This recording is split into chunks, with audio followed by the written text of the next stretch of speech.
Hi everyone, this is Debbie from Project 39 Mini Albums. I made another mini album. This time I used the It's a Boy. I was doing girl mini albums for a while, and now I'm evening things out and doing It's a Boy. This is a 7x7 mini album. It's got a 1.5-inch spine. I don't have a tutorial for this per se, but I do have tutorials on my channel for 7x7 mini albums, and I'll show you in a second the features that are in there so you can recreate it if you want. Since it's 7x7, I did add some coordinating cardstock to the front, which helped use just paper that was 6x6. So what I have is the coordinating cardstock, white cardstock, then the pattern paper, and then I have a 4x4 cut apart on some cardstock. And to just to add some interest, I have two kinds of pattern paper, and this is actually a sticker. Let me take you inside. So in the inside front cover, I have a flap here. I just like saying hello in the beginning. I thought it was fun to do. You could add like the measurements of the baby there and a couple of pictures here. This also is a good spot to add pictures. And of course you can just add free pictures, you know, pictures that are not on photo mats in the pockets. There's a lot of pockets in here. There are only 4 signatures in this collection, so 4 pages.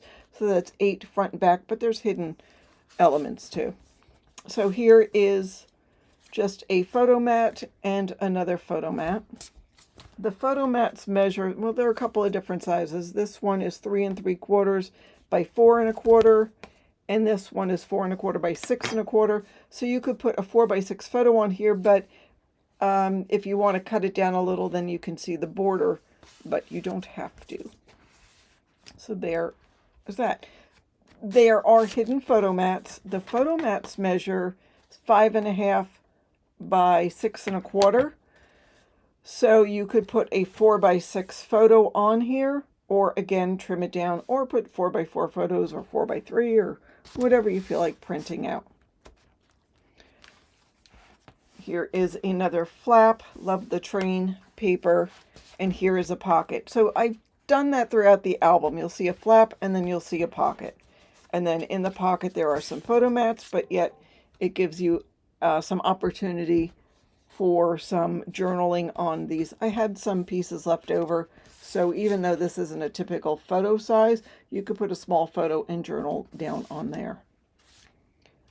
There is our hidden photo mat.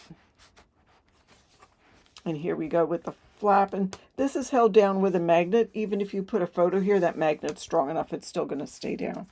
There is our photo mat, and there's our pocket, and then our hidden photo mat. Twinkle, twinkle, little star. There's that beautiful star paper, and a photo mat, and the hidden photo mat. So I don't know that I would do this for like baby 1 through 12. But this would be a great book to give to grandparents or somebody close to the baby. You could do like baby's first year, but you wouldn't have a page for each. But that's okay. You might have enough pictures to do it, especially if you're a first-time parent. I'm sure you'll have enough pictures. There's a photo mat. I just liked this darker tone here, and then a large photo mat on the back inside cover. There's the back page. I've got the trains going along. There's the spine, and there we go. Sweet Bundle of Joy 7x7 mini album. I hope you liked this project share, and thank you for watching. Have a fabulous day.